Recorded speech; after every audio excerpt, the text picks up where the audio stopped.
Kita mulai saja ya.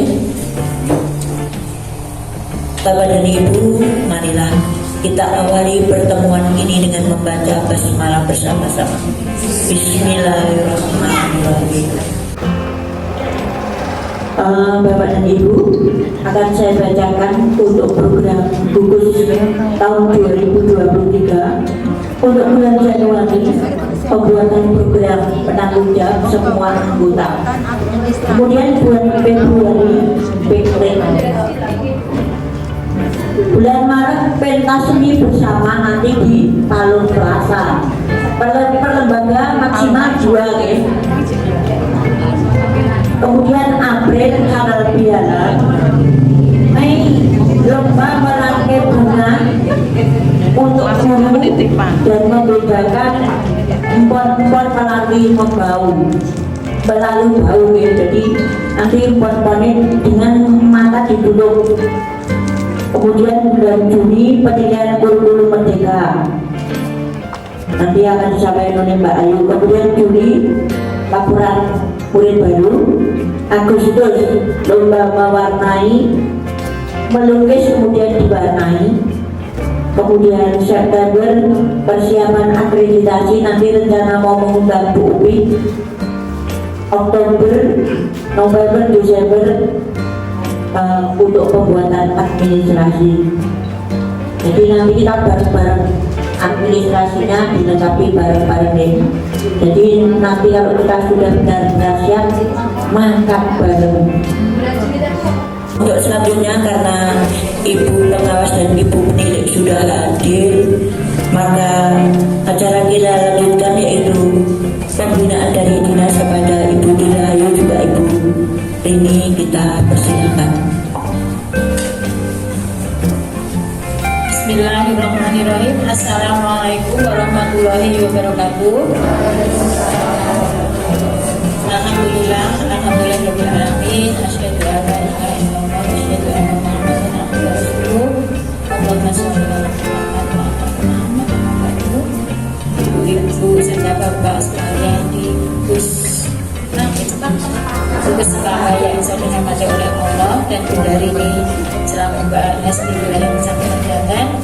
Syukur alhamdulillah kita bisa berkumpulkan Allah di sini dalam keadaan sehat dan mudah-mudahan Allah senantiasa meridhoi serta memberkahi langkah kita saat ini. Dan salawat dan salam semoga tercurah kepada baginda Rasulullah SAW yang insya Allah kita nanti insyaallah nanti Bapak Ibu sekalian, di sini saya hanya ingin menambahkan sedikit tentang kemarin di pertemuan pengawas Ibu disampaikan bahwa nanti bulan Mei dalam rangka dinas akan ada seleksi guru idola. Untuk itu nanti saya mohon setiap gugus bisa menampilkan satu guru. Nanti untuk kalau guru idola itu biasanya praktek pembelajaran sama pembuatan RPP ya. Untuk masalah yang lain itu sebagai pendukung. Jadi yang penting itu actionnya di dalam pembelajaran. Itu juga yang menjadi fokus di dalam visitasi akreditasi juga. Jadi inovasi dalam membuat RPP maupun penguasaan kelas maupun penguasaan pembelajaran yang bermuatan STEM ya, baik bermuatan HOTS ya, ketika tinggi untuk anak itu sangat dominan sekali di dalam pemilihan guru itu lakukan. Jadi kami mohon nanti setiap gugus atau gugus ini mewakilkan satu untuk nanti bisa apa itu ikut seleksi di kecamatan. Oke, jadi mohon itu dipersiapkan. Oke, kalau misalkan pengen pentingkan mewakilkan satu untuk seleksi gugus, saya juga siap nanti untuk disampaikan di sini. Oke, paling tidak satu gugus ini nanti bisa mewakili di seleksi kecamatan. Oke, karena di kabupaten nanti dalam rangka kita satu magistriknya kan sekitar PLB, kita di sini paling jauh Maret kita sudah siap untuk seleksi di tingkat kecamatan. Oke, itu kami mohon nanti ini ada bulan Januari 3,5, bulan Februari nanti kita Maret kita sudah mempunyai calon untuk bisa melakukan kecamatan di sini tolong dipersiapkan.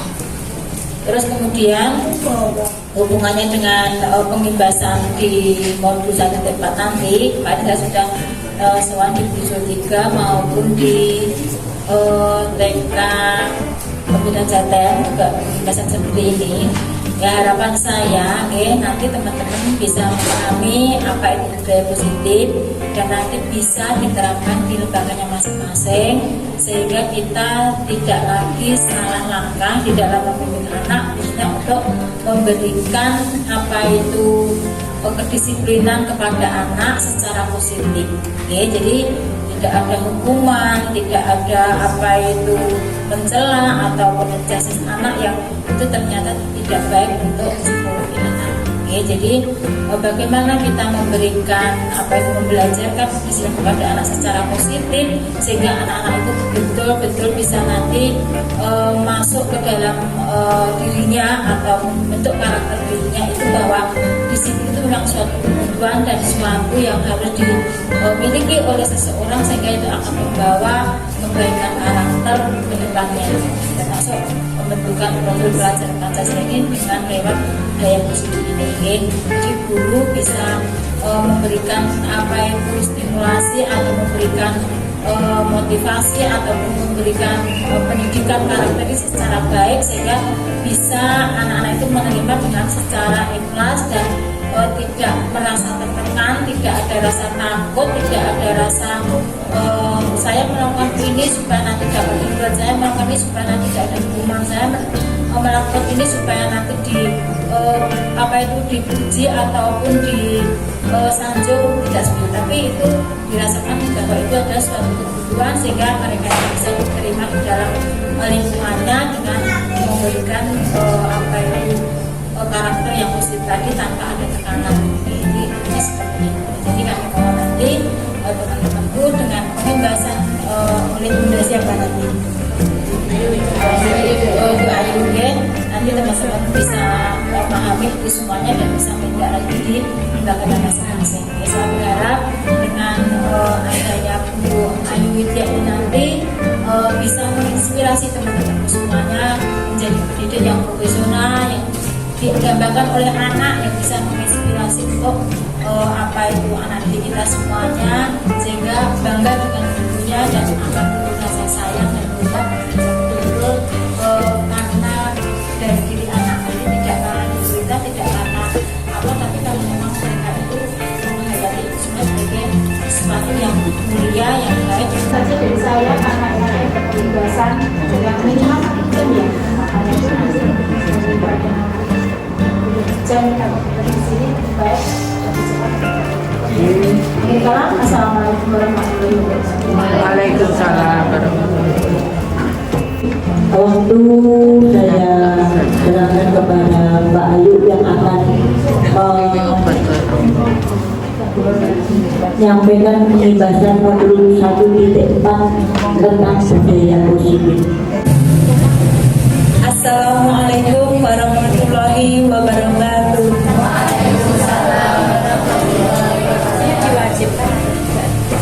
Yang terhormat Ibu Pengawas TK Kecamatan Jaten, Ibu Tri Rahayu Ningsih SPD AUD, dan yang terhormat Ibu Rini selaku penilik TK Kecamatan Jaten, dan yang kami hormati pula Bapak Ibu TK Sebungkus Cempaka.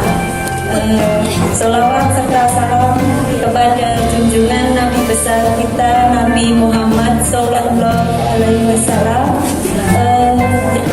Dinantikan syafaatnya di yaumul kiamah nanti.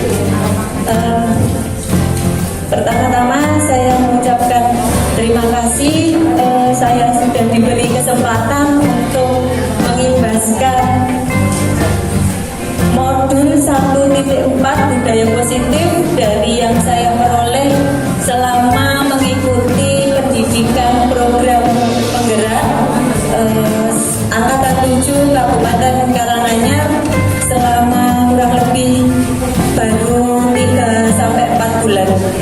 Ini baru menyelesaikan satu modul dengan beberapa submodul, Bu.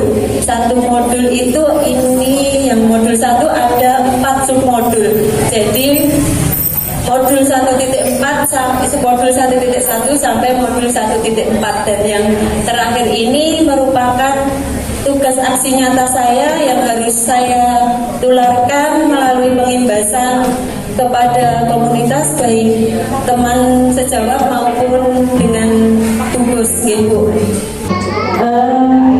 Sepertinya kok ngantel gitu Bu. Gugus depan aja ya. Gugus depan lah. Irang Bu. Gugus depan lah. Ngoten Bu lah. Ketika ini sampun sayang karena siang. Jadi mungkin langsung saja untuk menyingkat waktu biar tidak terlalu lama. Saya akan mengimbaskan modul 1.4 budaya positif, dan di sini nanti akan ada konsep inti budaya positif ini ada 6 materi Bu. Yang pertama yaitu disiplin positif dan nilai-nilai kebajikan universal. Materi yang kedua, teori motivasi, hukuman, konsekuensi, penghargaan dan restitusi. Materi yang ketiga, keyakinan kelas. Yang keempat, kebutuhan dasar manusia dan dunia berkualitas. Yang kelima yaitu 5 posisi kontrol diri, dan yang keenam itu segitiga restitusi. Kita akan ulas satu persatu gitu.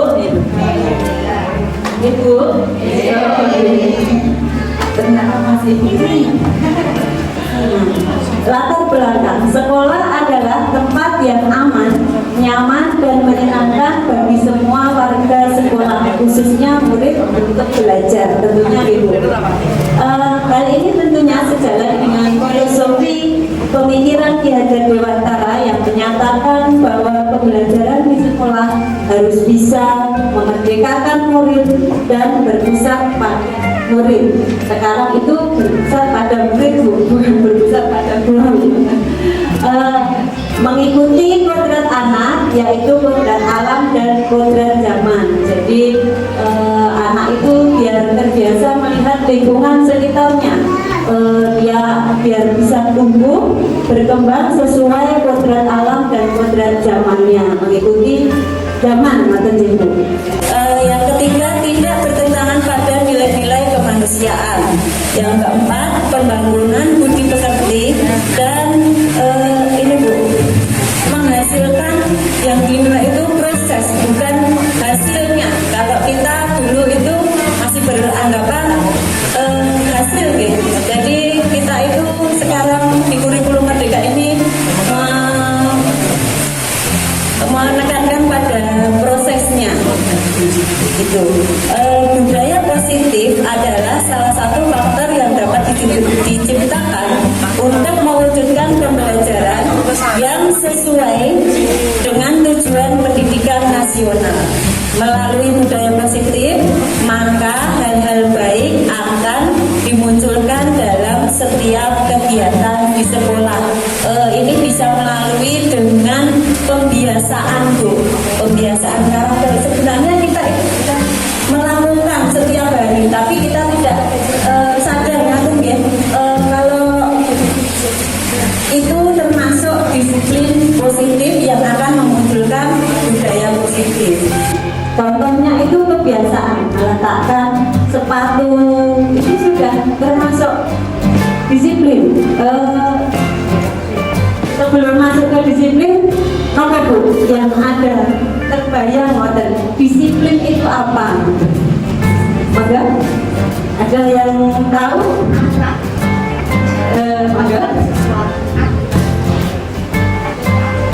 Adanya aturan J. Kenapa malah disiplin terkait dengan aturan, tata tertib J. Terus menempatkan pada tempatnya ya Pak Adi. Kenapa malah disiplin. Mentaati aturan, jadi kita lihat di sini deh Bu. Nah, di sini disiplin positif dan nilai-nilai kebajikan universal. Ini baru masuk ke materi 1. Disiplin identik dengan kepatuhan, tata tertib, peraturan, sesuatu yang harus dituju, begitu yang harus ada hasilnya. Dan ini disiplin positif. Makna kata disiplin positif adalah melakukan sesuatu untuk mendapatkan kepatuhan. Cenderung menghubungkan kata disiplin dengan ketidaknyamanan, Bu. Jadi, oh, aku nanti kalau seperti ini mendapatkan ini. Jadi mendapat seperti ini karena menghindari suatu permasalahan, gitu. Ingin disiplin. Tujuan kita sebagai pendidik adalah menciptakan anak-anak yang memiliki disiplin diri sehingga mereka bisa berperilaku dengan mengacu kepada nilai-nilai kebajikan universal dan memiliki motivasi intrinsik bukan ekstrinsik. Dari anak itu melakukan disiplin itu dari dalam diri, Bu. Dari motivasi intrinsik bukan ekstrinsik, dari luar, bukan karena ada dorongan. Jadi dari diri, dalam diri. Oh, Aku mau membuang sampah. Oh, nanti kalau aku datang ke sekolah, sepatuku sudah tak taruh di rak sepatu, tasnya sudah ditaruh di tempat rak, begitu. Jadi itu muncul dari dalam diri. Nah, nilai-nilai kebajikan adalah sifat-sifat positif manusia yang merupakan tujuan mulia yang ingin dicapai setiap hidup. Nilai tersebut bersifat universal dan lintas bahasa, suku bangsa, agama maupun latar belakang. Nilai-nilai kebajikan yang ingin dicapai oleh setiap anak Indonesia kita kenal dengan profil pelajar Pancasila. Jadi, apa benar profil pelajar Pancasila? Kasih kemutan. Profil pelajar Pancasila dan bertakwa Tuhan yang esa dan berakhlak mulia. Bintekaan global, gotong royong mandiri, kreatif dan bernalar kritis. Tepuk tangan buat tugas cempaka. Nih, taruh nih, ini. Kita akan menganalisis kasus. Bila di sekolah Anda tidak ada aturan yang memberikan surat teguran bagi karyawan yang sering datang terlambat, atau tidak ada atasan yang memberikan Anda penghargaan menjadi karyawan terbaik karena sering tepat waktu, apakah Anda akan tetap datang tepat waktu untuk mengajar murid-murid Anda? Jelaskan alasan Anda. Monggo sinten sing mau menganalisis kasus. Bila di sekolah Anda tidak ada aturan yang memberikan surat teguran jika ada datang terlambat, apakah Anda akan tetap datang tepat waktu, Ibu, untuk mengajar murid-murid? Ya, mungkin kadang di luar sana seperti itu. Saya sendiri mungkin kadang seperti itu, Bu. Tapi kita tetap menjalankan kewajiban kita untuk mendidik anak-anak didik kita. alasannya apa, Bu? Alasannya apa, Bu? Bertanggung jawab, apa, Mari? Campur. Bertanggung jawab. Alasannya kita bertanggung jawab karena yang kita lakukan sekarang itu akan dipertanggungjawabkan nanti setelah kita komitmen, Bu, benar. Komitmen.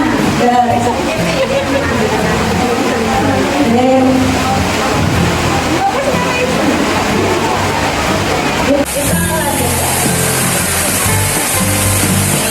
Nah, coba masuk ke materi kedua. Kalau sampai kenal, Bu,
disiplin positif dari hal-hal yang baik. Gitu, Bu. Kita lanjut ke materi yang kedua. Teori motivasi, hubungan, konsekuensi, penghargaan, dan restitusi.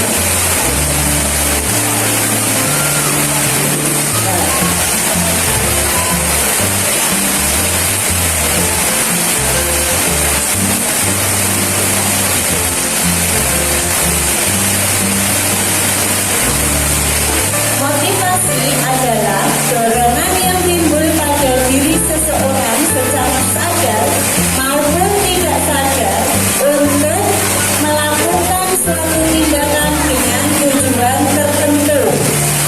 Diana Rosen dalam bukunya Restructuring menyatakan ada 3 motivasi perilaku manusia, yaitu yang pertama, untuk menghindari ketidaknyamanan atau hukuman. Jadi seseorang itu melakukan disiplin karena menghindari ketidaknyamanan atau hukuman. Gitu. Jadi nanti kalau nggak ditaruh di sini, aku nanti disuruh begini. Aku nanti takut begini kan sama begitu. Dan yang kedua, untuk mendapatkan imbalan atau penghargaan dari orang lain. Misalnya, anak dapat ranking 1, misalnya, ranking 1 itu dapat ini. Ini ada itu. Jadi dapat ini kan. Kemudian yang ketiga, untuk menjadi orang yang mereka inginkan dan menghargai diri sendiri dengan nilai-nilai yang mereka percaya. Nah, ini termasuk dalam motivasi internal. Yang 1 sama 2 itu motivasi eksternal karena dorongan dari luar. Nah, yang ketiga ini untuk menjadi orang yang mereka inginkan dan menghargai diri sendiri dengan nilai-nilai yang mereka percaya. Jadi muncul dari dalam diri. Nah, dari dalam diri orang itu sendiri. Jadi bukan karena dorongan ingin melakukan disiplin, tapi karena ada imbalan, ada iming-iming, ada karena peraturan tadi jebol, karena ada peraturan harus disiplin seperti ini, bukan seperti itu gitu. Jadi memang muncul dari dalam diri kita. Bagaimana cara kita? Nanti kita akan membahasnya, Bu. Melalui pembiasaan. Memang tidak mudah gitu, tidak langsung bisa. Itu memang sulit karena memang kita terbiasa dulu karena ada peraturan, ada dari ini harus sepatunya harus dirak sepatu. Ini harus apa di tempatnya. Sebenarnya itu salah gitu. Ternyata itu salah. Jadi memang harus muncul dari dalam diri. Jadi anak itu sadar secara sadar melakukan sesuatu itu dari dalam dirinya.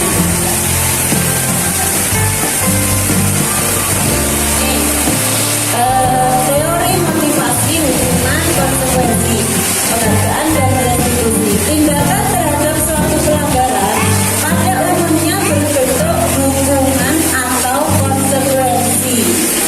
Nah, ini tadi Bu, hukuman sama konsekuensi itu hampir sama gitu. Nah, ini perbedaan hukuman dan konsekuensi. Nih, hukuman sesuatu yang menyakitkan harus terjadi, sedangkan konsekuensi sesuatu harus terjadi.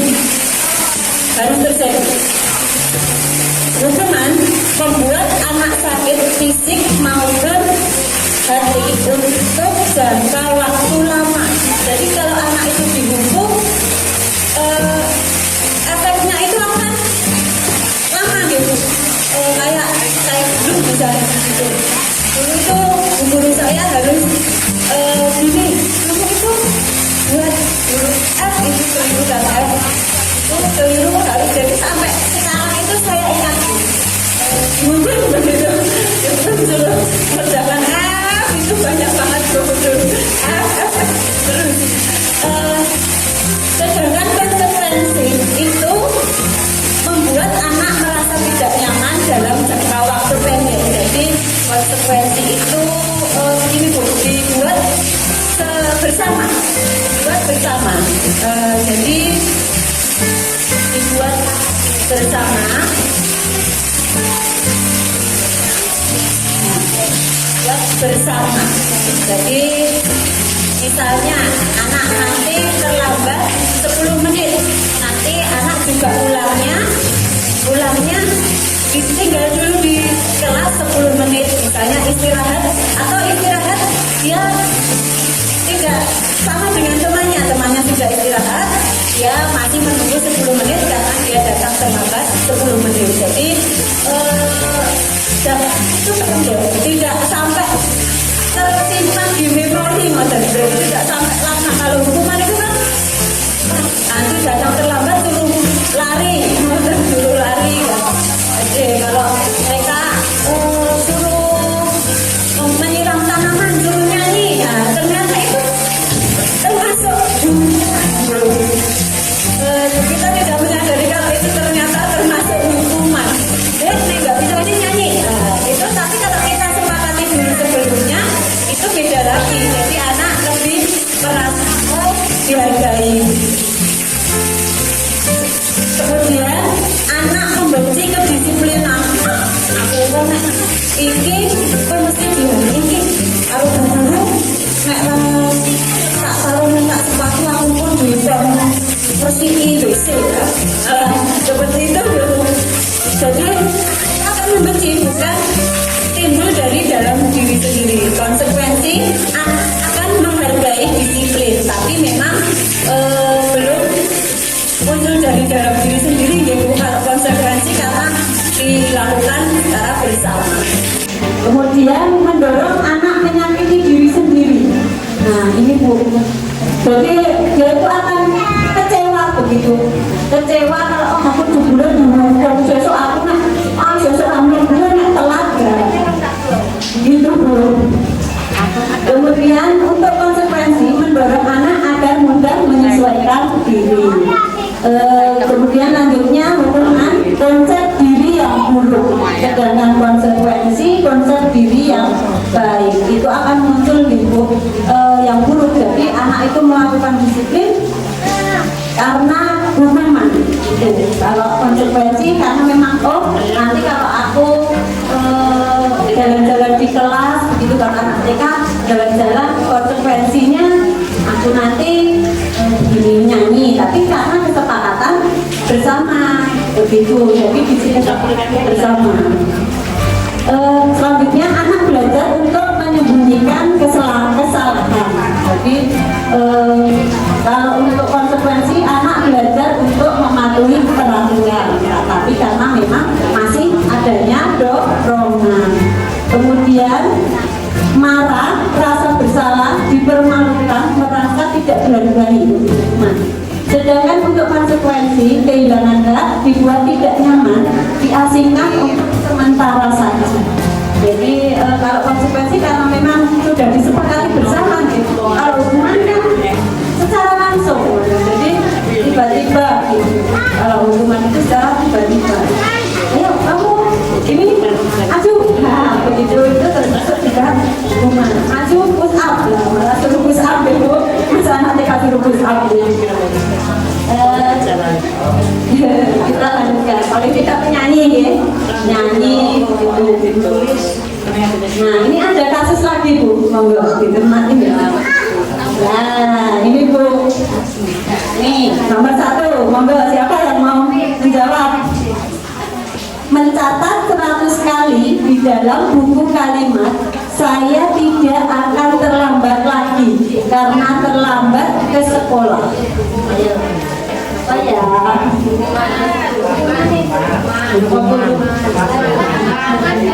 ayo, hukuman apa konsekuensi?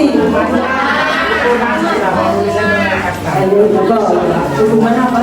Konsekuensi Bu. Ini Yusuf yang disepakati bersama.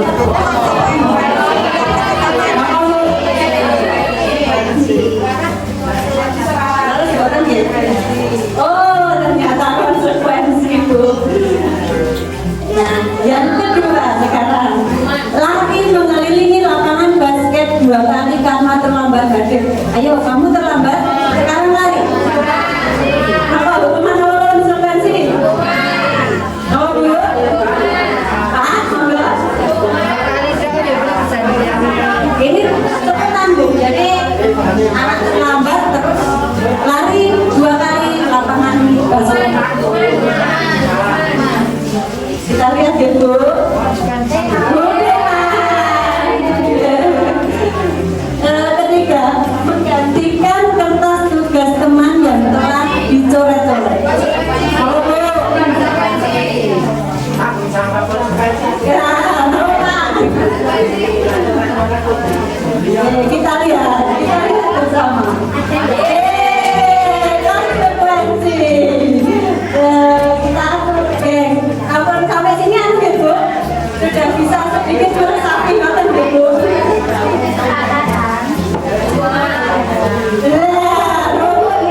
Oke, kita lanjut ya Bu.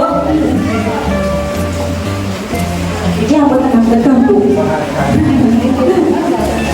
Penghargaan, kita lanjut tadi sudah teori motivasi, kemudian hukuman, konsekuensi, kita lanjut ke penghargaan. Nah, menurut Alficon dalam Punish by Reward tahun 1993 dalam wawancara ASCD Annual Conference Maret 1995 mengemukakan baik penghargaan maupun hukuman adalah cara-cara mengontrol perilaku seseorang yang menghancurkan potensi untuk pembelajaran yang sesungguhnya. Menurut Ton, secara ideal tindakan belajar itu sendiri adalah penghargaan yang sesungguhnya. Jadi, menurut Ton ini tindakan belajar dari dalam diri itu sudah penghargaan, Bu. Bukan karena anak itu melakukan sesuatu karena menginginkan hadiah ini penghargaan dan yang lain. Masih penghargaan. Penghargaan itu penghargaan tidak efektif. Jika kita memberikan seseorang suatu penghargaan, melakukan sesuatu, maka kita harus terus-menerus memberikan penghargaan itu jika kita ingin orang tersebut meneruskan perilaku yang kita inginkan. Jadi orang itu melakukan sesuatu, penghargaan itu ada dampak positif dan negatifnya. Okay? Ini termasuk penghargaan itu efektif itu. Ya, itu deh. Ya betul, benar. Kemudian kita lanjut ke yang penghargaan dapat merusak hubungan, Bu. Jadi misalnya gini, seseorang itu penghargaan atau dipuji di depan banyak orang, murid-murid kita nih, di depan banyak teman-temannya begitu, maka yang lain itu akan iri, Bu. Aku menang sih dipuji, aku menang. Aku pemewarna ini apik. Bukan itu ya aku menang. Gitu ya, Bu. Jadi temannya itu akan bukan temannya saja, yang lain itu akan merasa ini. Jadi penghargaan itu dapat merusak hubungan, Bu. Padahal kita itu kan, oh mbak anak-anak kalau tak kasih iming-iming ini mau melakukan begitu. Ternyata itu juga tidak baik, Bu. Ternyata memakai penghargaan. Padahal kita sering ya kemarin-kemarin, nanti setelah tahu ini dapat diterapkan pada dia, Bu. Kalau penghargaan itu ternyata itu dapat merusak hubungan. Jadi anaknya kadang-kadang ini banget yang ini ya, nanti dulu itu kan lomba lah, ternyata temannya itu ini, Bu. Jadi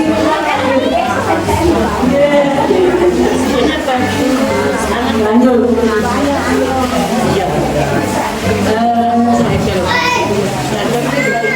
Penghargaan mematikan kreativitas, Bu, penghargaan itu. Kenapa mematikan kreativitas? Murid-murid diminta berpikir mengenai hadiah atau penghargaan yang bisa mereka dapatkan bila berhasil melakukan sesuatu. Kreativitas kelompok murid-murid ini jadi berkurang dibandingkan dengan tidak diberitahukan kalau itu akan mendapat hadiah. Jadi mereka itu melakukan sesuatu karena ada penghargaan itu tadi. Jadi akan merusak kreativitas. Oh, aku kudu ini, warna ini kudu biru, kudu pink, kudu oranye. Jadi kita akan memakai kreativitas anak. Jadi kita biarkan anak itu berkembang sesuai dengan kodratnya tadi, sesuai kodrat alam dan kodrat zaman itu. Jadi dia di mana dia tinggal, jadi memang harus adanya pola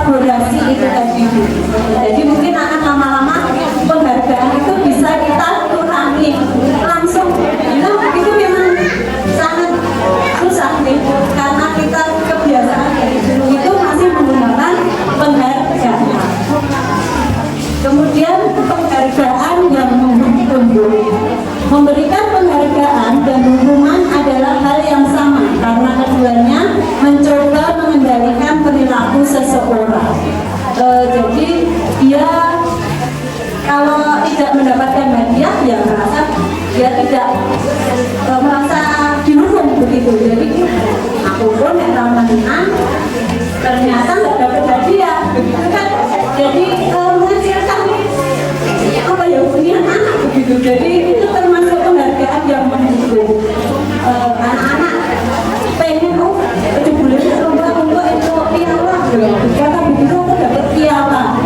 Ternyata tidak kan anak jadi down ya. Jadi kan kita ternyata salah dia nanti ini nanti dapat piala gitu, ternyata bukan suatu yang baik ya Bu. Jadi memang kata-kata kita itu memang harus tidak menyakitkan. Menurut kita itu tidak menyakitkan, tetapi untuk anak itu akan berkena.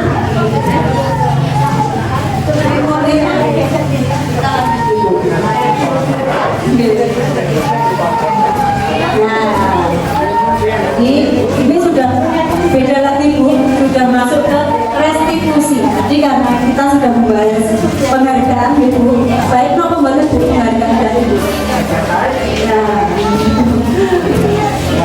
Ada sisi positif dan sisi negatifnya Bu. Jadi yang mungkin bisa baik tapi sedikit nolong Bu. Tidak terlalu banyak Bu. Jadi memang harus dimotivasi dari dalam diri anak. Kita lanjut ke restitusi. Apa Bu restitusi? Sudah pernah dengar restitusi? Oh baru saja. Kalau mengerjakan PMM itu tahu ada restitusi di situ. Yang sudah mengerjakan PMM itu ada Bu restitusi. Nah, apa nggak restitusi? Nah ini Bu. Restitusi adalah proses menciptakan kondisi bagi murid memperbaiki kesalahan mereka sehingga mereka bisa kembali pada kelompok mereka dengan karakter yang lebih kuat. Jadi ini Bu, menciptakan kondisi bagi murid untuk memperbaiki kesalahan mereka.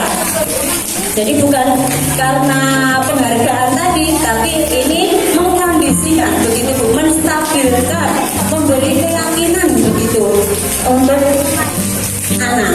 Restitusi juga merupakan proses kolaboratif yang mengajarkan murid untuk mencari solusi untuk masalah mereka. Jadi kita mencarikan solusi, bukan mencarikan solusi dengan tadi penghargaan, dengan karena hukuman, karena konsekuensi, itu bukan.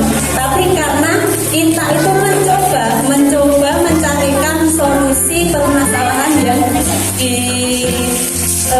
dilakukan anak gitu yang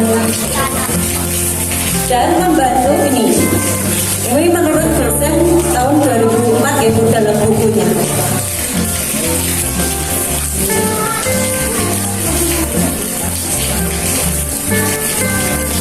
Nah ini juga 9 ciri-ciri restitusi. Pertama, bukan untuk menebus kesalahan, nah untuk belajar dari kesalahan. Jadi bukan untuk menebus kesalahan yang dilakukan, tetapi untuk belajar dari kesalahan yang telah dilakukan. Oh, kalau aku itu salah, aku seperti ini. Kedua, memperbaiki hubungan. Jadi misalnya anak yang bertengkar begitu, kalau kita itu nanti lanjut ya Bu, nanti itu di slide yang selanjutnya itu ada cara-caranya kita menggunakan restitusi itu. Ketiga, itu merupakan tawaran, bukan paksaan Bu. Jadi yang dimaksud tawaran itu kita memberikan tawaran. Nah, kalau kamu terlambat seperti ini, apa yang dilakukan? Begitu. Kemudian yang keempat, restitusi menuntun untuk melihat ke dalam diri. Jadi restitusi itu melihat diri sendiri, melakukan kesalahan, apa yang harus dilakukan, nanti akibatnya itu seperti apa. Jadi dia itu melihat ke dalam diri anak itu sendiri. Yang kelima, restitusi mencari kebutuhan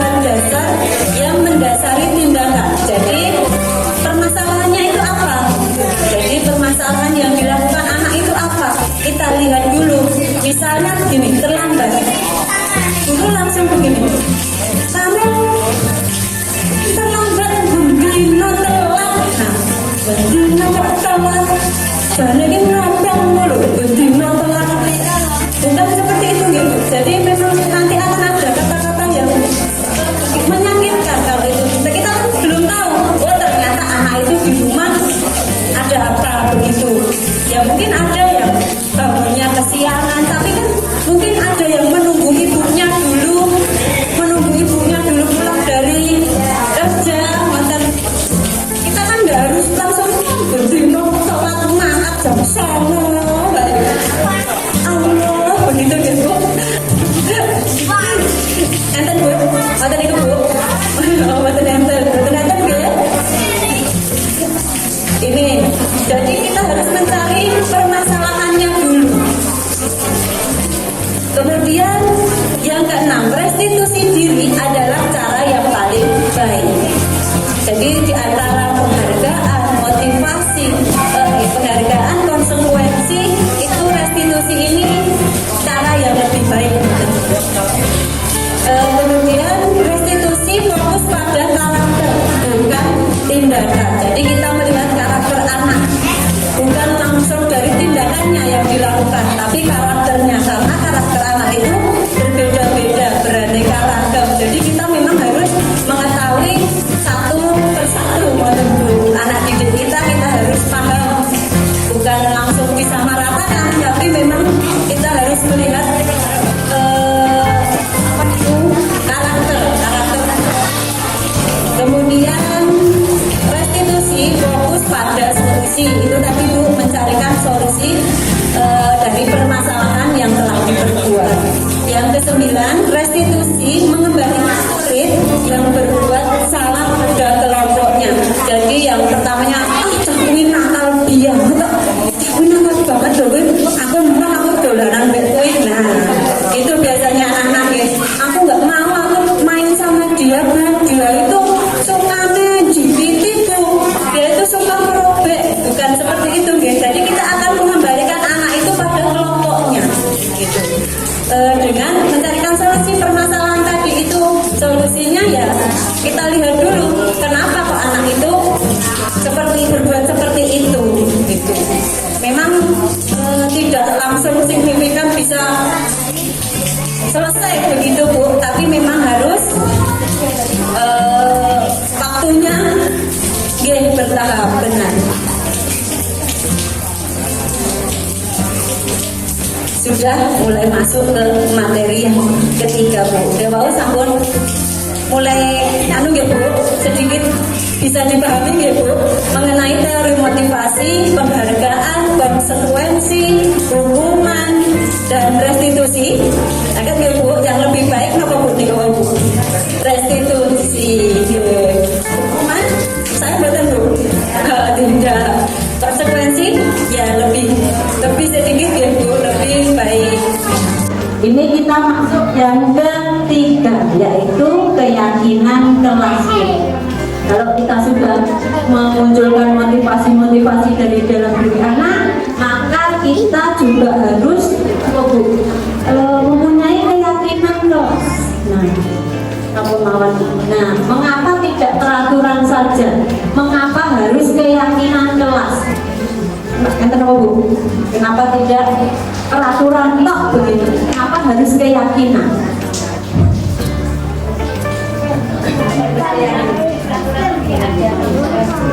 Oke, tentu saja ada hukumannya. Misalnya tidak, misalnya ini kalau keyakinan apa? Ya,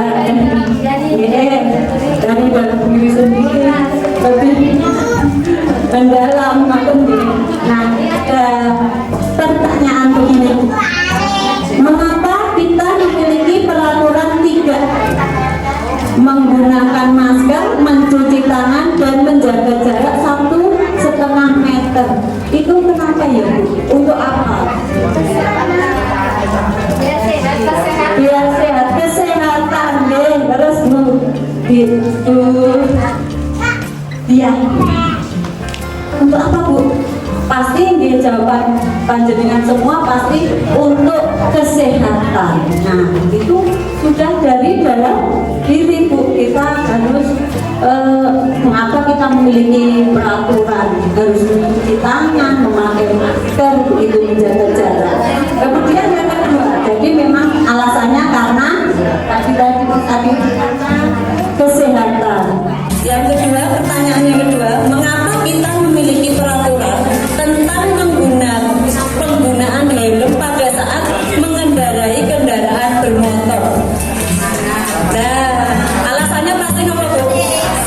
Biar selamat ya, untuk keselamatan ya, terus untuk keselamatan pasti itu keselamatan dan kenyamanan. Biasanya kalau memang dipakai kan untuk keselamatan dan kenyamanan. Nilai-nilai keselamatan atau kesehatan inilah yang kita sebut sebagai suatu keyakinan, yaitu nilai-nilai kebajikan universal yang tadi Bu, nilai-nilai kebajikan universal yang kita bahas di awal, yang disepakati secara tersirat dan tersurat lepas dari latar belakang suku, negara, bahasa maupun agama. Seseorang akan lebih tergerak dan bersemangat untuk menjalankan keyakinan daripada hanya sekedar mengikuti serangkaian peraturan tertulis tanpa makna. Jadi memang keyakinan itu dibuat bersama untuk ditaati bersama juga dan muncul dari dalam diri, begitu Bu. Keyakinan ini kita sepakati bersama dan muncul dari dalam diri. Ini lanjutan. Nah, murid-murid pun demikian.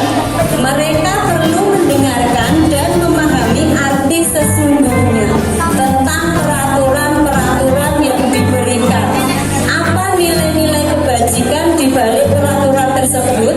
Apa tujuan utamanya? Dan menjadi tidak tertarik atau takut sehingga hanya sekedar mengikuti serangkaian peraturan-peraturan yang menuntut mereka tanpa memahami tujuan mulianya.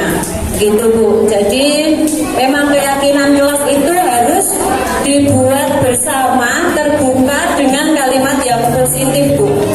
Jadi tidak hanya kesepakatan kelas gitu, tidak hanya biasanya kan kesepakatan kelas tata tertib gitu buang sampah pada tempatnya, tidak itu kesepakatan kelas itu buang sampah pada tempatnya, kemudian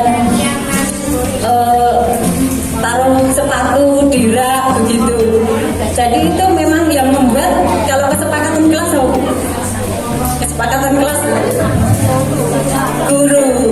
Kalau keyakinan kelas itu dibuat bersama, jadi guru dengan murid bisa berkolaborasi dengan kepala sekolah dan warga sekolah, kemudian juga dengan orang tua.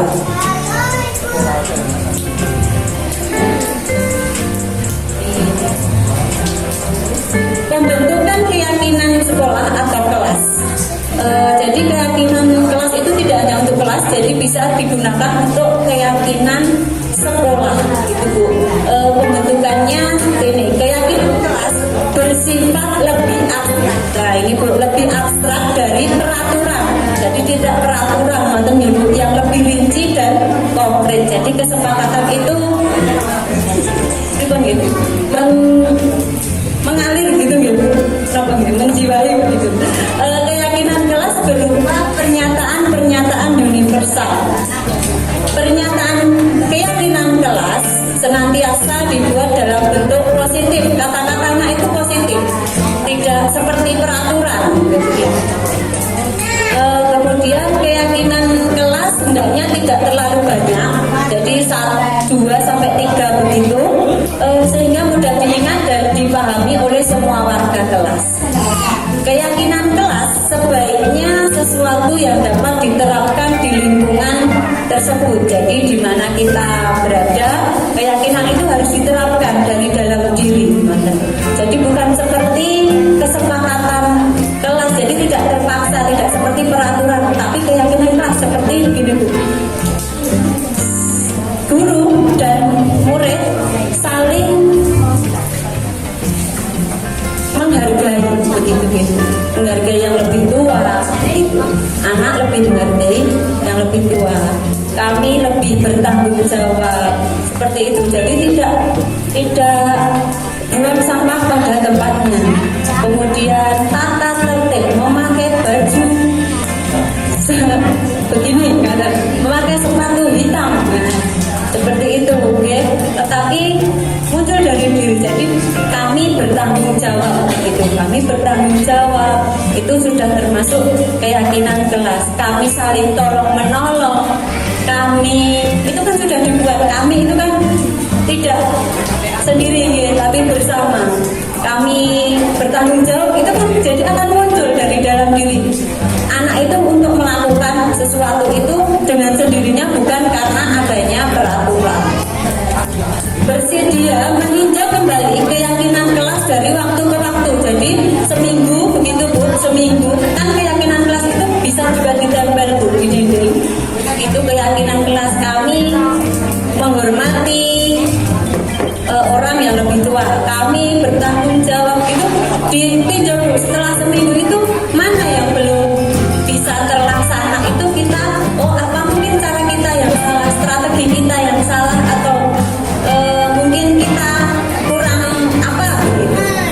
Kemudian keyakinan sekolah atau kelas selanjutnya bisa diletakkan di kelas di tempat yang mudah, ya. Jadi yang tadi Ibu bisa diletakkan di dinding kelas gitu. Jadi kalau sudah dibuat kesepakatan bersama, apa ya nak, ini kita mau ini kalau sepatu negara ini apa ya nak, itu kita buat bersama. Tapi juga dengan berkolaborasi, bisa dengan rekan sejawat ataupun kepala sekolah ataupun warga sekolah yang lain.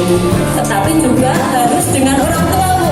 Di sekolah kita menerapkan disiplin positif, tapi ternyata di rumah itu tidak dilaksanakan lagi, itu ya sama saja Bu. Nanti makanya kita harus berkolaborasi dengan orang tua.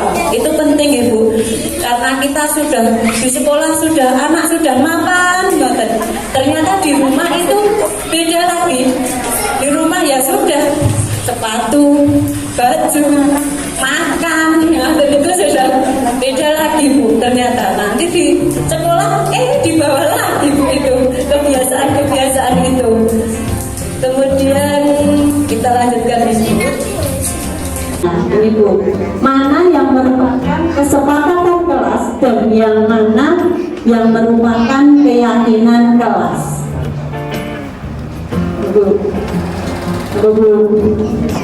yang mana Bu? Yang hijau kenapa sih pink? Oh, ketinggalan Bu. Yang hijau nih datang tepat waktu, mengucapkan salam. Yang merah, kami guru dan murid yang saling menyayangi. Nomor 2, menjaga kebersihan sekolah. Kalau bacakan yang hijau dulu semua. Yang hijau datang tepat waktu, mengucapkan salam, menjaga kebersihan sekolah, berdoa sebelum dan sesudah kegiatan, aktif dalam pembelajaran, tertib. Nah, yang merah, kami guru dan murid yang saling menyayangi. Kami murid yang semangat belajar. Kami murid yang bertanggung jawab. Kami murid yang saling menghargai. Kami murid yang peduli dengan teman-teman. Mana Bu? Yang hijau nopo, yang merah? Merah. Hijau ini kesepakatan nopo, keyakinan. Yang hijau kesepakatan nopo, keyakinan. Apa Bu? Yang hijau kesepakatan kelas Bu, karena masih adanya peraturan. Karena kalau yang keyakinan tadi yang muncul, yang dibuat bersama, menimbulkan menggunakan kalimat yang positif. Nah, yang merah berarti apa Bu? Keyakinan kelas. Jadi biasanya memang kita bikinnya kesepakatan kelas gitu, ditempel di dinding itu kesepakatan kelas. Ini saniki dijamin keyakinan kelas. Jadi lebih halus Bu bahasanya. Tidak, anak itu tidak, oh ini peraturan begitu kan, kesepakatan kelas itu. Kita lanjut, kita masuk ke materi yang keempat. kebutuhan dasar manusia dan dunia berkualitas. Dari semua itu tadi pasti manusia itu mempunyai kebutuhan dasar. Kebutuhan dasar manusia itu apa mawon? Kebutuhan dasar manusia itu yaitu pertama kebutuhan bertahan hidup. Apa Bu kebutuhan bertahan hidup? Makan, minum, papan. Ya, kalau kita menyebutnya sandang pangan papan, ya Bu. Sandang pangan papan. Kemudian apa lagi? Kebutuhan bertahan hidup. Ya, keamanan, keamanan, rasa nyaman, kemudian reproduksi Bu, kita menikah, kita mempunyai anak, begitu itu juga termasuk dari kebutuhan bertahan hidup. Kemudian selanjutnya kebutuhan dasar manusia yang kedua yaitu kasih sayang dan rasa diterima. Apa Bu kasih sayang dan rasa diterima? Apa Bu? Apa mau nyantuk Bu? Oh tidak. Buku sepakat? Berapa puluh kan Bu? Buku sepakat? Jadi aku kasih sayang dan rasa diterima. Jadi orang itu melakukan sesuatu karena ingin diterima dalam kelompoknya. Kemudian yang ketiga penguasaan. Penguasaan. Orang itu memiliki kebutuhan dasar penguasaan yang harus dipenuhi. Kemudian kebutuhan dasar yang keempat itu kebebasan. Kebebasan yaitu kebebasan itu orang itu melakukan sesuatu karena ingin apa ya Bu? Bebas benar Bu, leres Bu, untuk dapat aku itu seperti ini, aku itu bisa seperti ini, aku bisa melakukan seperti ini dan semoga bisa diterima orang lain. Itu tadi yang masuk ke rasa diterima. Itu yang terakhir yaitu kesenangan Bu. Orang melakukan sesuatu pasti pengen endingnya itu happy. Jadi aku berusaha seperti ini, semoga aku bisa seperti ini. Itu jadi memang orang itu butuh ya, kesenangan itu butuh ya, termasuk tadi bikin program tahunan gugus itu tadi yang piknik itu ya Bu, itu langsung bulan Februari Bu, piknik. Nah, itu langsung itu termasuk memenuhi kebutuhan dasar Bu, memenuhi kebutuhan dasar piknik refreshing. Jadi memang segala sesuatu yang kita lakukan itu memang kita harus bisa memberikan reward Bu untuk diri sendiri ya. Jadi misalnya saya melakukan yang mengaji gitu ya, ngaji itu sehari bisa berapa jus gitu, nanti saya makan bakso, itu juga termasuk kesenangan. Jadi bisa berapa jus begitu senang, bisa begitu. Jadi harus ada reward untuk memang untuk diri sendiri.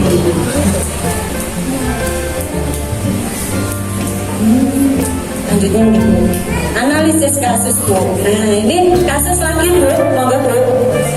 Bimo, seorang anak TK selalu berlari keluar kelas menuju jalan raya di depan sekolahnya yang ramai dengan kendaraan. Tingkahnya membuat guru Bu Ani bingung dan seringkali lari mengejarnya.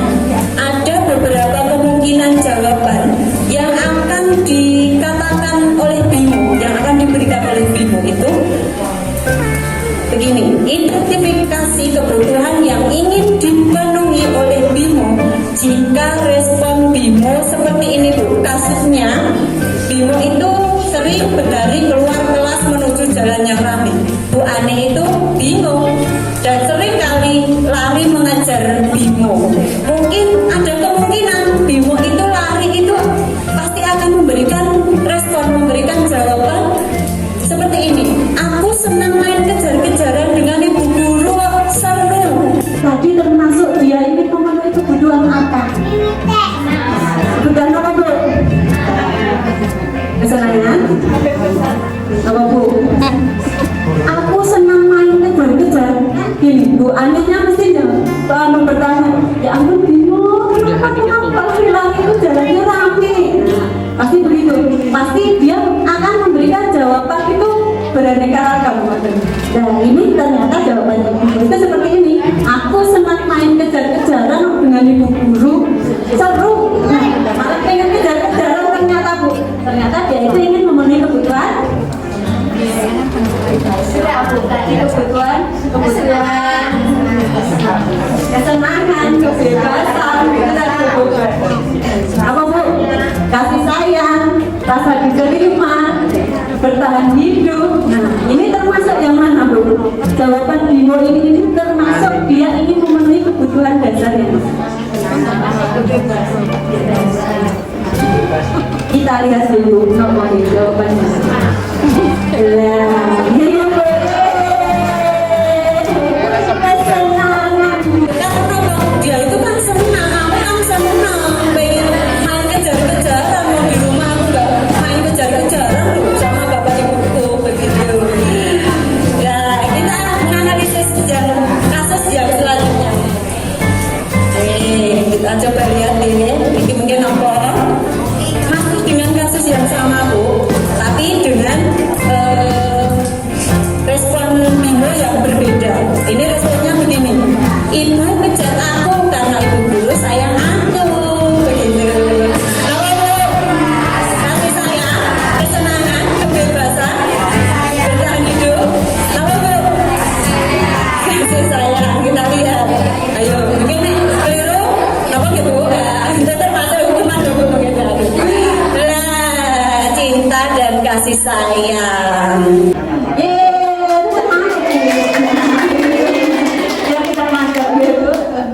Kita lanjut ke kasus yang masih ada kasusnya, Bu. Ini masih dengan kasus yang sama, Bu, tapi responnya beda lagi. Ini, aku hebat kan bisa bikin ibu guru kejar aku. Apa, Bu? Aku hebat kan bisa bikin ibu guru itu kejar aku loh. Apa, Bu?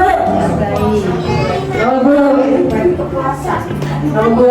Kebebasan, penguasaan, kemudian rasa kasih sayang, cinta dan rasa diterima, bertanya. Nama, Bu?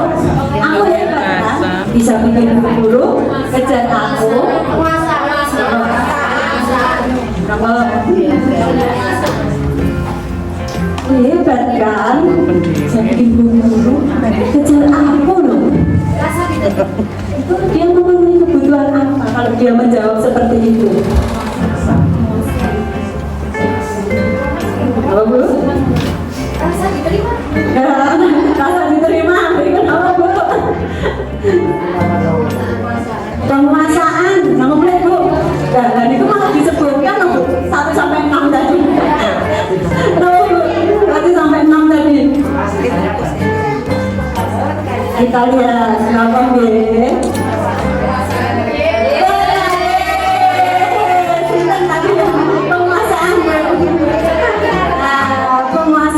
Karena dia apa, Bu, tadi, Bu? Aku hebat kan gitu, Bu, dia bilangnya karena memang ada gestur itu bisa beda, Bu. Gestur seseorang itu bisa beda. Kadang mungkin saya yang bilang begini, panjenengan beda lagi. Aku hebat loh, malah beda meleng gitu. Jadi beda lagi, gestur itu juga berpengaruh. Ini dunia berkualitas. Dunia berkualitas Anda adalah tempat khusus dalam pikiran Anda. Tempat Anda menyimpan gambaran representasi dari semua yang Anda ingin inginkan. Bisa berisi orang-orang, hal-hal, dan apa saja yang terbaik dalam hidup Anda dan membuat Anda merasa bahagia dan terpenuhi kebutuhan dasar Anda. Kebutuhan dasar bersifat lebih umum dan universal, sedangkan dunia berkualitas itu lebih unik dan personal, Bu. Kalau kebutuhan dasar itu tadi lebih umum sifatnya, kalau dunia berkualitas itu yang kita impikan, Bu. Kita bisa memimpikan tapi kita tidak bisa berada di situ, Bu. Tidak bisa berada di zona nyaman itu, begitu. Jadi kita bisa memimpikan. Untuk masuk ke dunia berkualitas, syaratnya adalah bahwa sesuatu itu harus terasa sangat baik bagi Anda dan memenuhi setidaknya satu atau lebih kebutuhan dasar Anda. Jadi salah satu kebutuhan dasar itu terpenuhi, begitu, Bu. Kalau kebutuhan dasar kan yang harus, ya. Kalau dunia berkualitas ini kita sudah melakukan. Jadi dari kita sudah melakukan beberapa dari kebutuhan dasar yang kita inginkan. Ini materi yang kelima, posisi kontrol. Posisi kontrol. Apa saja posisi kontrol? Sudah pernah mendengar, Bu, posisi kontrol? Baru ini. Ini berdasarkan pada teori kontrol menurut Dr. William Glasser. Dosen berkesimpulan ada 5 posisi kontrol yang diterapkan seorang guru, orang tua, ataupun atasan dalam melakukan kontrol. Kelima posisi kontrol tersebut adalah penghukum, ini yang saya merah, penghukum, pembuat rasa bersalah, teman, pemantau, dan manajer. Ternyata kita itu memiliki 5 posisi kontrol. Penghukum, sebagai penghukum, sebagai pembuat rasa bersalah. Ini untuk murid, ya, Bu. Sebagai teman, sebagai pemantau, dan sebagai manajer. Nah, panjenengan yang sudah dilakukan ini yang mana, Bu? Yang mana dulu? Yang sudah, yang mungkin aku kata ya pernah ya sebagai teman, begitu. Untuk apa ya, Bu? Sudah, semuanya sudah. Hebat sekali, luar biasa. Sebagai pemukul, pernah ya, Bu? Wah, pemukul pernah, Bu? Wah, pernah. Sebagai pembuat rasa bersalah, wah, pernah melek. Sebagai teman, sebagai pemantau, pernah? Ada yang pernah? Pemantau itu nanti kita jelaskan. Nah, sebagai manajer. Dari ini, Bu, sebelum saya menjelaskan satu persatu, dari ini menurut panjenengan mana yang terbaik lah, yang terbaik untuk panjenengan lakukan di sekolah? Apa, Bu? Sebagai apa, Bu? Pemantau, teman. Apa makan, Bu? Sebagai pemantau, sebagai teman. Oke, pemantau itu ada dasarnya, Pak. Jadi nanti kita bahas pemantau. Tapi Bu, yang terbaik menurut panjenengan itu apa? Sebelum saya jelaskan satu persatu.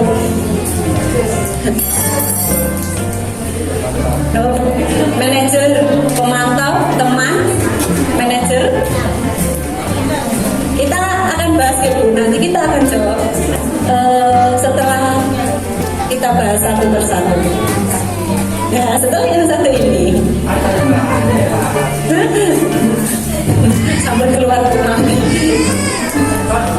Nah, ini seorang penghukum. Yang pertama ini sebagai seorang penghukum bisa menggunakan hukuman fisik maupun verbal.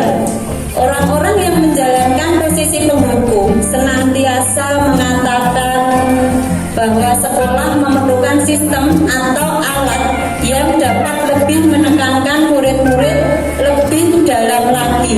Guru-guru yang menerapkan posisi penghukum akan berkata begini Bu, di posisi penghukum ini biasanya kata-katanya seperti ini. Guru akan berkata seperti ini, patuhi aturan saya atau awas, gitu Bu. Atau keluar, kamu terlambat, pulang.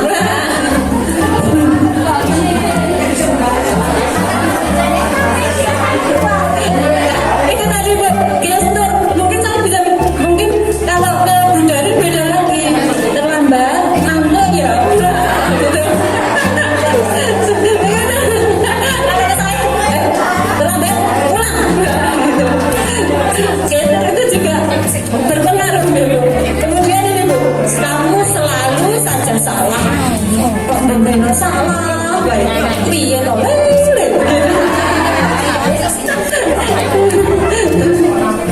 itu termasuk dalam posisi sebagai penghukum. Selalu pasti selalu yang terakhir selesai. Berarti mesti begitu loh, dek. Mewarnai mesti kok yo. Dewe kan sampai selamat kok. Begitu. Sampai selamat kok. Mesti kowe lho.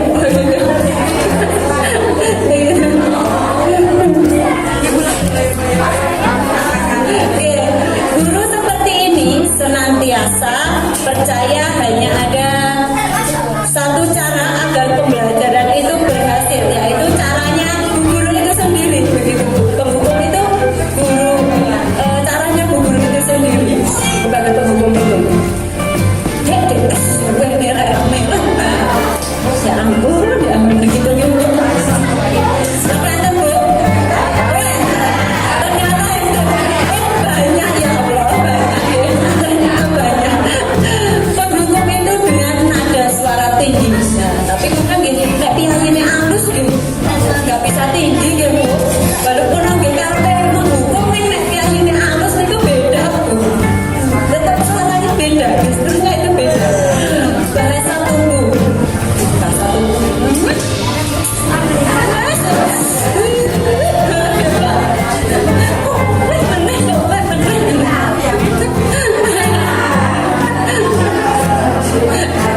Saya mencontohkan mungkin di luar sana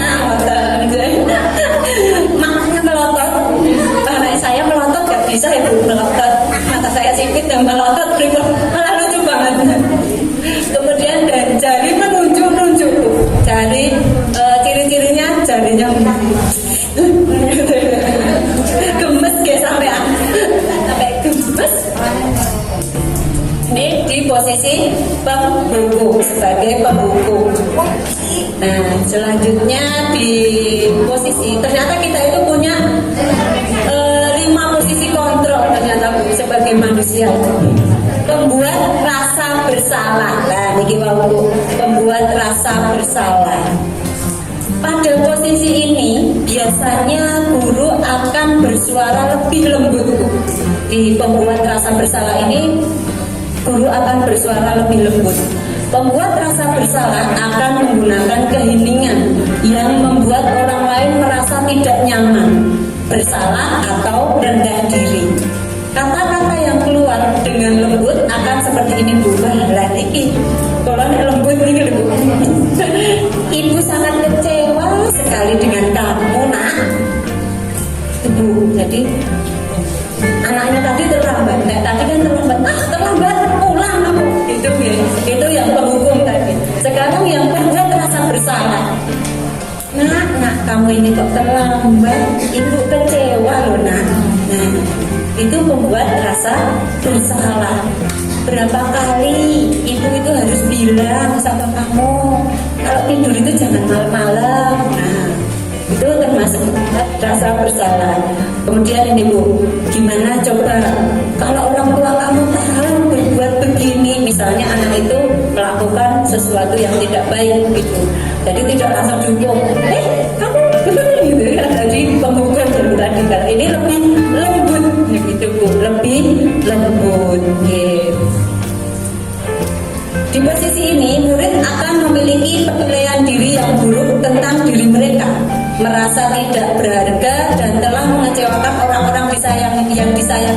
jadi dia itu merasa bersalah sendiri. Oh iya iya, ternyata aku itu terlambat. Jadi memang tidak karena takut, tapi dia merasa jadi anaknya itu guruku yang mengerti gitu. Jadi menerima gitu. Jadi anak itu merasa sendiri gitu Bu, merasa sendiri, oh aku ini salah, aku ini tidak baik begitu, itu akan merasa sendiri. Pembuat merasa bersalah cirinya seperti ini Bu, ada suara memelas, halus, sedih, dan bahasa tubuhnya merapat pada anak. Jadi memang lebih lembut kata dia ke anak, jadi memang lebih lembut anak, tapi terlambat. Nak kamu ini loh setiap hari terlambat. Nanti kalau orang tuamu apa enggak membangunkan itu nak, begitu misalnya sudah tahu kalau karena jawaban anak itu telat bangunnya begitu. Terus ibu membuat rasa bersalah ya, dari 2 sudah mulai gambiang-gambiang ibu Sulami, mulai gambiang-gambiang begini baru 2 deh posisi. Kita sudah melakukan semua belum nih. Kalau sudah, kita lanjut yang ketiga. Posisi yang ketiga ini sebagai teman. Nah, biasanya saya pun juga dulu beranggapan sebagai teman. Kan enak nih kalau sebagai teman misalnya. Sebagai teman itu kita ngobrol sama anak, bahasanya bahasa anak begitu. Jadi apa tadi ini begini? Oh iya dong, juga pernah seperti itu begitu. Itu sebagai teman juga. Guru pada posisi ini tidak akan menyakiti murid, namun akan tetap berupaya mengontrol murid melalui persuasi. Posisi teman pada guru bisa negatif ataupun positif. Maka mereka akan berkata gini Bu, ayo bantulah demi ibu ya. Misalnya tadi yang terlambat tadi ya Bu, terlambat kalau yang mengumpul pulang. Kalau merasa bersalah tadi, ibu kecewa nak, ini tiap hari seperti ini. Kalau teman ini demi ibu ya, besok bisa berangkat lebih pagi. Itu sebagai teman. Ayo ingat bantuan Bapak selama ini. Nah, bantuan Ibu, kamu kan sudah Ibu bantu. Kalau ini biasanya kalau kasus terlambat itu di SD kelas tinggi lah. Kalau TK itu paling cuma jalan-jalan di kelas begitu ya, jalan-jalan di kelas, terus merobek kertasnya teman, mencoret-coret, membuang sampah sembarangan, paling seperti itu kalau di PKB. Kalau terlambat itu kelas-kelas yang tinggi gitu. Ya sudah, kali ini Ibu maafkan ya, tapi nanti Ibu bantu bereskan. Jadi anak itu jadi tergantung juga Bu. Kalau kita ternyata posisi teman ini juga gitu, ribon Bu. Nah, jadi ketergantungan, aku nanti diajak juga membereskan. Ternyata seperti itu Bu. Dulu saya juga berpikiran kalau teman itu sudah bisa untuk mengajak anak itu nanti lebih disiplin lagi, lebih bisa melakukan hal yang positif lagi karena kita sudah sebagai teman. Ternyata membuat anak itu ketergantungan Bu. Ikut, aku pun akan dikancani Bu Guru membereskan ya aku ya begitu ya. Oh ya, bahagia, pengalaman banget gitu. Jadi memang ketergantungan ternyata sebagai teman. Padahal kayaknya bagus ya Bu, dari penghukum dengan teman itu kan gitu, lebih saya teman kan gitu. Tapi ternyata memang teman itu bikin ketergantungan Bu. Sebagai teman, nada suaranya ramah, akrab, dan bercanda dengan anak. Bahasa tubuh merapat pada murid, mata dan senyum, selalu senyum. Jadi memang bahasa anak, kita memang ke dunia anak. Jadi kita selasa kita itu memang temannya gitu, sebagai posisi teman. Pasti itu sering dilakukan ya Bu. Kalau di sekolah yang posisi teman ini, kalau posisi penghukum paling gitu, kalau tidak ini pas tiba-tiba mak nggak kena, oh ternyata aku mau menghukum begitu. Kalau teman ini pasti saya percaya dan yakin itu panjenengan semua itu pasti melakukan di posisi teman ini. Nak, ayo, itu nanti anak-anak itu sangat tenang loh ini dengan posisi teman ini, soalnya tapi ternyata membuat ketergantungan. Kalau tidak didekati bu guru, tidak diajak bu guru, ya anak itu biar begitu lagi begitu. Jadi memang kurang apa ya? Ya kurang bagus ya, ya bagus, cuma kurang sedikit tidak bagus ya. Ini jalanin sebagai pemantau. Tadi nama bu pemantau bu, tadi di awal sudah ada yang menjawab. Mengawasi bu. Memantau berarti mengawasi. Beres bu, pada saat kita mengawasi, kita bertanggung jawab atas yang orang-orang yang kita awasi. Posisi pemantau berdasarkan pada peraturan-peraturan dan konsekuensi. Jadi tidak hanya peraturan saja, tetapi dari konsekuensi juga. Jadi memang dipantau. Anak itu sudah melakukan itu, kita pantau. Oh, dengan kita suara, tindakan dan perbuatan yang lebih baik itu anak itu bisa berubah apa tidak? Pertanyaan yang diajukan seorang pemantau ini, pemantau itu juga tidak begitu ramah, tidak begitu apa bu, galak, bahkan tidak dengan suara nada tinggi, tapi memang dengan suara nada datar. Jadi datar ini berkatanya. Peraturannya apa? Nah, jadi kita menanyakan ke anak, peraturannya apa? Konsekuensinya tadi apa? Begitu. Keyakinan kelas kita apa? Kita kan sudah membuat keyakinan kelas. Anak-anak masih ingat keyakinan kelas kita apa? Itu termasuk pemantau juga. Seorang pemantau sangat mengandalkan perhitungan, catatan, data yang dapat digunakan sebagai bukti atas perilaku seseorang. Posisi ini akan menggunakan stiker, slip catatan, daftar cek. Jadi memang guru itu memiliki catatan-catatan itu untuk memantau perkembangan anak itu. Posisi pemantau sendiri berasal dari teori stimulus respon. Jadi memang ada responnya. Dari yang kita pantau itu kita memperoleh respon yang menunjukkan tanggung jawab guru dalam mengontrol murid. Ini untuk mengontrol nih, lima posisi kontrol. Nih tadi bu pemantau ada suara datar, bahasa tubuh yang formal.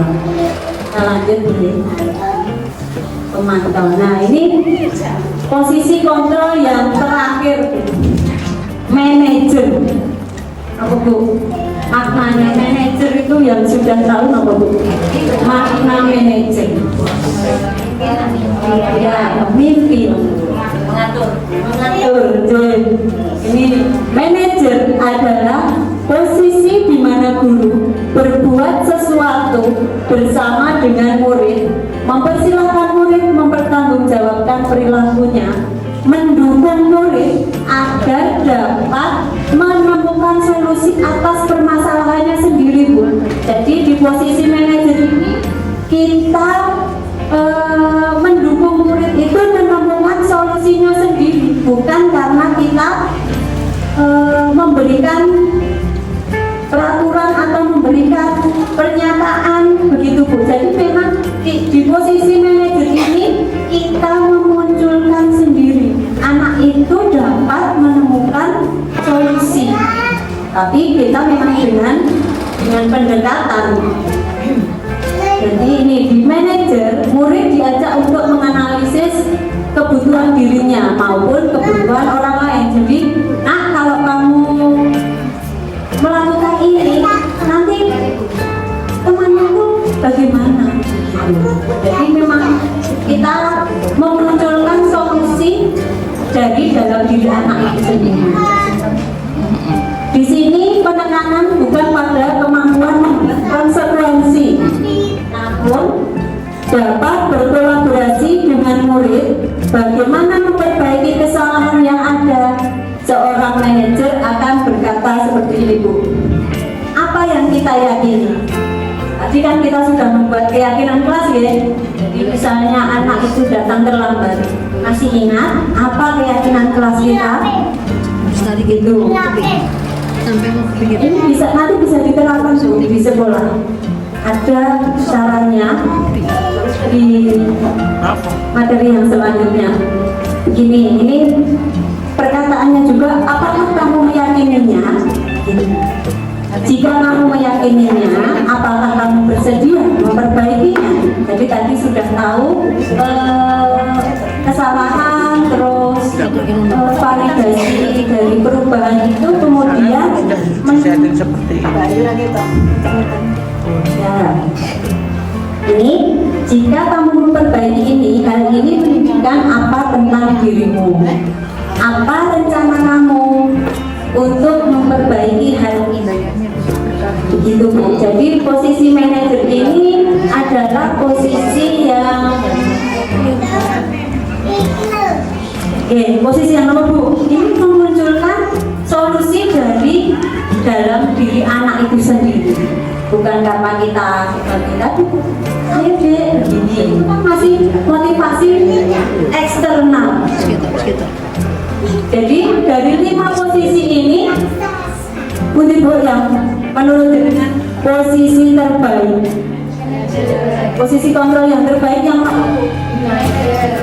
posisi manajer. Jadi kemarin kita melakukan itu ya, bukannya tidak baik ya, karena kita memang belum tahu ya, karena kita ya tahunya teman itu ya baik, terus pemantau itu ya sudah baik, pembuat rasa bersalah sudah baik, tapi yang kita tahu yang tidak baik kan penghukum ya, Bu.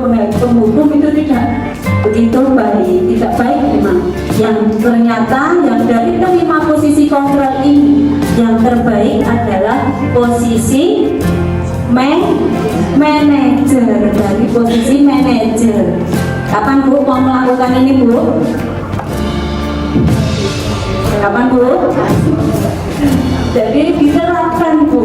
Ini kan sekarang sudah tahu ya, Bu. Ternyata posisi yang baik itu posisi manajer. Jadi memang kita melakukan pembiasaan yang baik, kata-kata juga yang baik, begitu. Bukan sebagai teman, gitu. Jadi ini bisa membedakan ya, Bu. Penghukum, merasa bersalah, kemudian teman, kemudian pemantau, manajer. Ini sangat membedakan ya, Bu. Kata-katanya itu, Bu, nanti. Nah, dari kata-kata memang sulit ya, Bu, kadang kan sudah kebiasaan, dan memang kita harus muncul dari diri kita sendiri. Sebagai guru memang kita harus berbuat baik itu buat kita dulu, Bu, baru kita terapkan ke anak didik kita, Bu. Saya sendiri juga belum baik, tapi saya berusaha untuk lebih baik.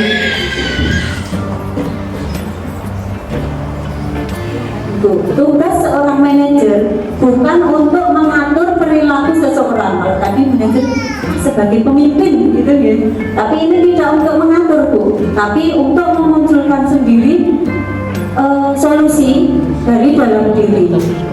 Kita membimbing murid untuk dapat mengatur dirinya. Seorang manajer bukannya memisahkan murid dari kelompoknya, tetapi mengembalikan murid tersebut kepada kelompoknya dengan lebih baik dan kuat. Jadi tidak,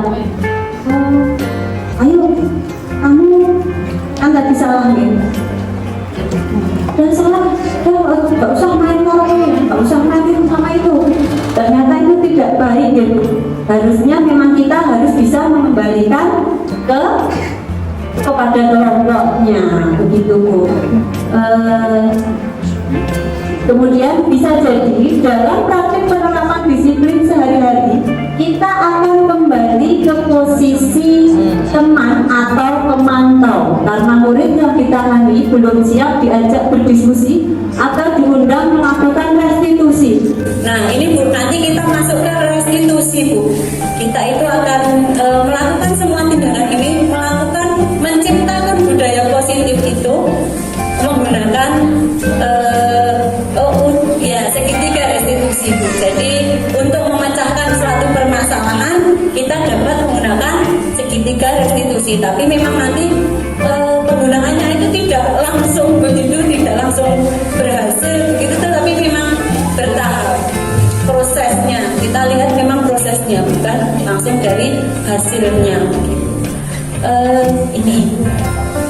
Namun perlu disadari, tujuan akhir dari 5 posisi kontrol seorang guru adalah mencapai posisi manajer, di mana di posisi ini murid dapat menjadi pribadi yang mandiri, merdeka, dan bertanggung jawab atas segala perilaku dan sikapnya yang pada akhirnya dapat menciptakan lingkungan yang positif.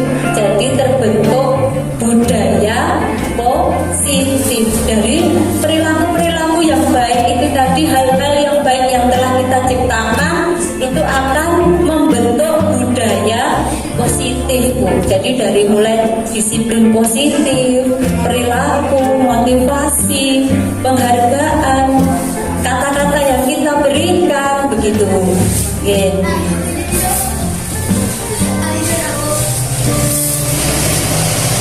Kita masuk ke materi yang ke-6. Yang ke-6 Bu, ini materi yang terakhir Bu. Terakhir. Ulang katanya. Kita masuk ke materi yang terakhir, segitiga restitusi. Nah ini Bu, segitiga restitusi ini begini Bu modelnya. Modelnya itu yang pertama menstabilkan identitas, kemudian memvalidasi tindakan yang salah, dan menanyakan keyakinan. Ini sudah saya terapkan di lembaga saya. Dan memang awalnya saya juga apa tuh ya restitusi itu belum paham Bu. Materi ini 1 bulan sebenarnya, tapi ini harus dibebaskan cuma 1 jam. Nah ini saya materi ini itu 1 bulan. Kata-katanya juga terlalu belum mengenal, ada yang belum mengenal apa ya restitusi itu. Yang kita tahu ya hukuman, penghargaan, yang sering malah penghargaan gitu biasanya. Besok kalau datangnya tepat waktu kasih bintang 5, kasih bintang 5, bintang 7 nanti pusing. Nama pusing Bu. Ini Diana Gosen dalam bukunya Restitution, Restructuring School Discipline tahun 2001 telah merancang sebuah tahapan untuk memudahkan para guru dan orang tua dalam melakukan proses untuk menyiapkan anak untuk melakukan restitusi, bernama segitiga restitusi Bu. Tapi ya biasanya kita kan kalau ke anak memberikan solusi itu ya sudah gitu saja gitu, dengan kata-kata gitu terus sudah. Kalau ini ada Bu, jadi kita tulis, memang kita tulis apa itu tahapan-tahapan dari segitiga restitusi itu untuk memunculkan solusi permasalahan yang dihadapi oleh anak. Jadi tahapan-tahapannya ada ini Bu, menstabilkan identitas, validasi tindakan yang salah, menanyakan keyakinan. Kita bahas satu-satu nih Bu. Apa saja toh? Nah ya, ini segitiga restitusi. Ini Bu, yang bawah ini, yang bawah dan yang di sampingnya ini Bu. Ini kata-kata yang kita lakukan untuk memecahkan permasalahan yang dihadapi oleh anak itu. Jadi pertama tadi apa Bu? Menstabilkan identitas. Yang tadi terlambat itu Bu, setiap orang pasti pernah melakukan itu begitu ya. Kamu itu bukan satu-satunya, Bu Guru juga pernah melakukan kesalahan itu gitu. Jadi kasus yang saya hadapi Pak waktu itu anak itu merobek kertas temannya begitu. Jadi Bu Guru juga pernah melakukan kesalahan itu. Tapi, nah itu nanti sudah masuk ke validasi tindakan yang salah. Jadi kita memang pertama itu menstabilkan dulu Bu. Gak apa-apa kamu seperti itu deh. Setiap manusia itu pasti juga melakukan kesalahan. Tetapi, nah begitu. Tetapi validasi tindakan yang salahnya apa Bu? Begini. Tetapi Guru berani bertanggung jawab. Nah begitu Bu. Bertanggung jawab untuk apa ya kira-kira. Jadi kita tanyakan lagi ke anak itu, kalau kita bertanggung jawab itu, nah mengapa begitu? Untuk apa begitu? Kamu tentu punya alasan ya, mengapa kamu melakukan itu. Ini tadi ya validasi tindakan yang salah Bu. Jadi setelah menstabilkan, terus memvalidasi. Jadi kita cari dulu masalahnya, kan kita sudah tahu Guru juga pernah melakukan kesalahan. Kemudian kenapa tuh kamu seperti itu kalau terlambat misalnya? Kenapa kamu terlambat? Pasti ada alasannya. Tidak langsung kamu itu mesti terlambat baik begitu gitu. Ternyata ada kata-katanya Bu. Kenapa Dek kamu itu? Karena Bu nonton TV sampai jam 12 malam gitu. Kita itu tidak mengingatkan begitu.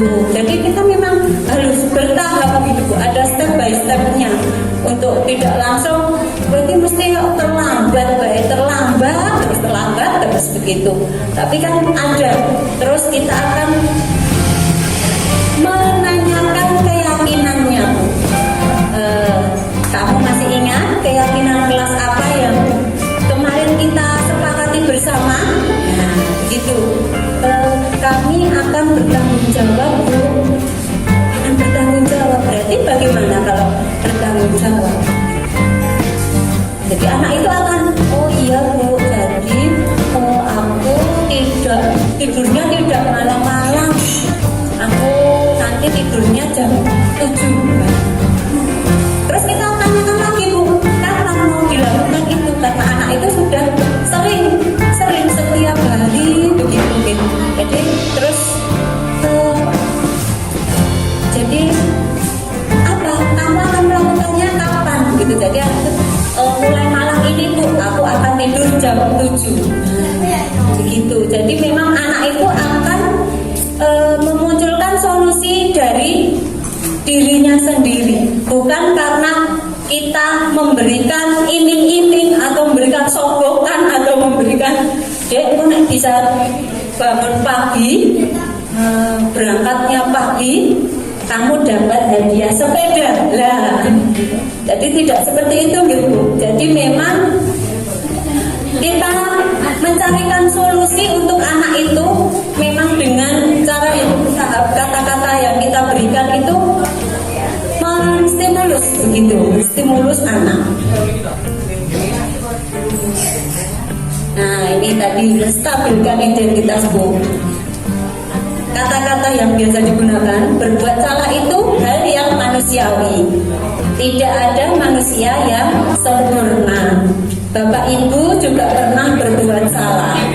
Kita pasti bisa menyelesaikan permasalahan ini. Bapak atau Ibu tidak tertarik mencari siapa yang salah. Misalnya anak itu bertengkar ya, Bapak dan Ibu tidak tertarik, tidak mencari siapa yang salah di antara kalian begitu, tapi ingin mencari solusi dari permasalahan ini. Kamu berhak merasa begitu. Apakah kamu sedang menjadi teman yang baik buat dirimu sendiri? Kalau kamu menyalahkan dirimu sendiri terus menerus, apakah kamu bersikap baik pada dirimu? Jadi Jadi ini menstabilkan identitas. Nah, ini Bu, divalidasi tindakan yang salah, membantu siswa mengenali kebutuhan yang ingin dipenuhinya ketika melakukan kesalahan itu. Pada dasarnya, setiap tindakan manusia tujuannya adalah memenuhi kebutuhan basic needs atau kebutuhan. Apakah itu kebutuhan bertahan hidup, kasih sayang dan rasa diterima, kesenangan, kepuasaan ataupun kebebasan? Guru dapat berkata, padahal kamu bisa melakukan yang lebih buruk ya dari, tapi kamu tidak melakukannya kan? Itu kamu pasti punya alasan mengapa kamu melakukan itu. Itu Ibu. Apakah kamu bisa melakukan dengan lebih baik besok lagi? Bisa. Jadi itu memunculkan solusi. Dan yang terakhir itu menanyakan keyakinan. Ibu. Anak melihat kesalahannya dihubungkan dengan norma sosial dan nilai-nilai yang mendasari manusia berinteraksi dengan orang lain. Guru dapat berkata begini, apa yang kita percaya sebagai kelas atau keluarga, apa nilai-nilai umum yang kita telah sepakati, apa bayangan kita tentang kelas yang ideal, kamu mau jadi orang yang seperti apa? Nah, itu nanti bisa diterapkan di sekolah kita masing-masing Bu. Nah, ini kayak Bu. Nah, selesai Bu. Jadi bagaimana Bu? Ajang menerapkan di sekolah masing-masing ya Bu? Sudah sedikit ada gerambianan ya Bu? Apa yang harus kita lakukan, apa yang baik dan apa yang dapat bermanfaat untuk menemukan solusi dari anak. Jadi disiplin positif itu harus diterapkan dari apa Bu? Dari diri sendiri. Oke. Dengan lihat kebutuhan dasar tersebut gitu. Nah, cukup sekian Ibu. Semoga apa yang saya berikan ini dapat bermanfaat demi kemajuan lembaga kita masing-masing ya Bu. Karena kita memang sudah berada di kurikulum merdeka, kita memang pendidikannya, pembelajarannya berpusat kepada murid, bukan berpusat kepada guru. Jadi memang kita memberikan kebebasan anak, tapi dengan kebebasan tapi dengan arahan, dengan bimbingan, bukan bebas sebebas-bebasnya untuk mencapai keselamatan, tetapi untuk sesuai dengan kodrat alam dan kodrat zaman anak. Begitu Bu. Mohon maaf, saya di sini tadi bukan bermaksud untuk menggurui atau mendapatkan ilmu baru terus saya pamer begitu, betul ya Bu. Di sini tadi kita sama-sama belajar, sama-sama berdiskusi, sama-sama berkolaborasi demi kemajuan pendidikan di Indonesia. Cukup sekian. Terima kasih. Wassalamualaikum warahmatullahi wabarakatuh. Apa kepada Mbak Ayu? Semoga Mbak Ayu bisa menginspirasi guru yang lain untuk segera mendaftarkan sebagai TGB Angkatan 9. Ya, omong Ibu, karena tunjangan sudah tersedia di depan pimpinan, kita skor dulu. Bapak dan Ibu mohon sambil menikmati hidangan yang sudah tersedia. Acara demi acara telah kita lalui bersama. Semoga apa yang disampaikan oleh Mbak Ayu tadi bisa bermanfaat bagi kita semua. Sebelum pulang mari kita berdoa Bu, daharunya Bu.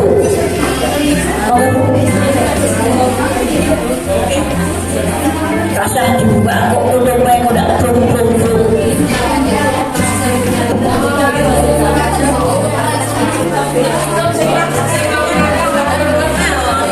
Oke, kita tutup acara ini dengan baca alhamdulillah bersama-sama. Alhamdulillah. Alhamdulillahirabbil alamin.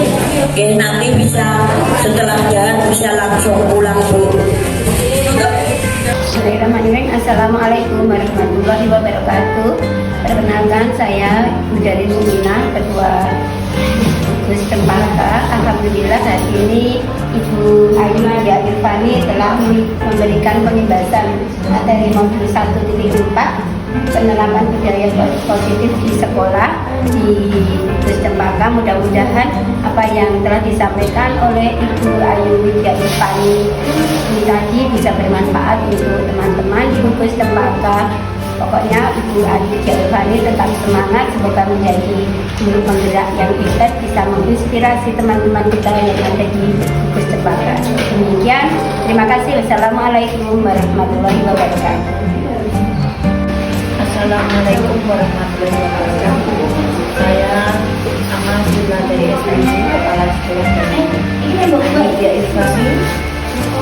Jadi saya merasa bangga mempunyai guru seperti dia. Mudah-mudahan bisa menginspirasi guru-guru yang lain sehingga guru-guru di seluruh Gugus Cempaka ini bisa menjadi guru-guru yang benar-benar